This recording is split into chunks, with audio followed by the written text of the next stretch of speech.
பணம் எவ்வளவு முக்கியம் நினைக்கிறீங்க சார்? ரொம்ப ரொம்ப முக்கியம். ரொம்ப ரொம்ப முக்கியம். சார் சொல்லும் போதே தெரியுது அது எவ்வளவு முக்கியம்னு.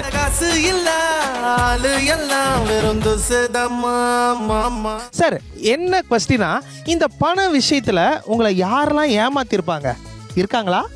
இருக்காங்க. ஏமாந்துருக்கீங்களா? அதெல்லாம் சொல்லலாமா? கேமராலாம் இருக்கு. ஏறக்குறைய ஏமாற டைம்ல கொஞ்சம் முடிச்சுக்கிட்டேன். எனக்கு நடந்த இன்சிடென்ட் வந்து, எனக்கு லோன் தரேன்னு சொல்லி ஒரு ஆபீசர் கால் பண்ணாங்க. ஹலோ சார், வணக்கம் சார், எப்படி இருக்கீங்க? ரியலா இருந்துச்சு எல்லாம். கூகுள் மேப்லாம் செக் பண்ணா அவங்க பேங்க் ஆபீசர் மாதிரியே இருந்தாங்க. ஆமாங்க, இப்படித்தான் எல்லாரும் ஏமாந்துறாங்க. கடைசியில எனக்கு 70,000 ரிங்கிட், அப்புறம் எத்தனையோ லட்சம் இங்க ஒரு பெரிய அமௌண்ட் வாங்கி பிசினஸ் ஸ்டார்ட் பண்ணிட வேண்டியதான். ஸோ எனக்கு பாஸ் பண்ணிட்டாங்க சொல்லி நானும் நம்பி எல்லா டாக்குமெண்ட்டும் ப்ரிப்பேர் பண்ணியாச்சு. PAN card, Aadhaar card, credit card, ஓட்டு ஐடி சைன் பண்ணோம். அதுக்கு வந்து அவருக்கு வந்து நான் 2 லட்சம் கொடுக்கணும்னு. லஞ்சமா?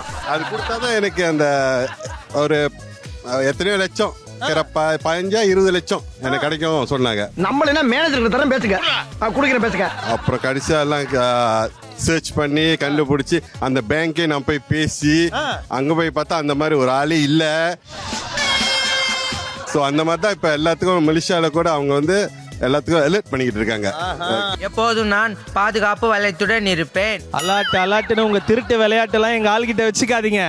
அண்ணன் ஸ்கேம்லாம் கிங்கு மாட்டவே மாட்டாரு. நான் வீழ்வேன் என்று நினைத்தாயோ? தேவி அக்கா, பணம்ன்றது வாழ்க்கைக்கு எவ்வளவு முக்கியம்? ரொம்ப முக்கியம். பணம் இருந்தாதான் 4 பேர் நம்ம கூட வருவாங்க.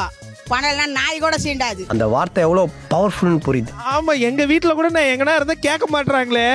பணம் தான் கேட்பாங்கல்ல. ஆமா கேட்பாங்க. இப்பதான் இதையே கண்டுபிடிக்கிறீங்களா? ஒரு அம்மா கொஞ்சம் வயசானவங்க தான் இந்த மாதிரி 50,000 லோன் வாங்கி தரேன் சொல்லி ஆளுக்கு 2,000 ரூபாய் எங்க நாத்தனாரு நாங்க எல்லாம் கொடுத்தோம். இந்தாங்க. இருமா பையன் எழுதலாம். தேவி, அது வந்து பேங்க்ல நான் பேங்க்ல வேலை செய்யறேன். நான் பேங்க்ல இருந்து வந்துதான் உங்களுக்கு கேக்குறேன். நிறைய பேருக்கு நான் உதவி பண்றேன். நிறைய பேருக்கிட்ட வாங்கியிருக்கேன் எங்க ஏரியாவிலேயே. நாங்களே ஏழுங்க, இதெல்லாம் நம்ம பழக்கமாயிடுச்சு. நினைக்கிறேன் தான் என்ன பண்ண முடியும். கண்ணுக்கு எட்டின தூரம், கண்ணுக்கு எட்டாத தூரத்துல அவங்க இருக்கிறாங்க. கண்ணுக்கு எட்டின தூரத்துல தான் நான் அவங்களை அச்சு கேட்பேன்.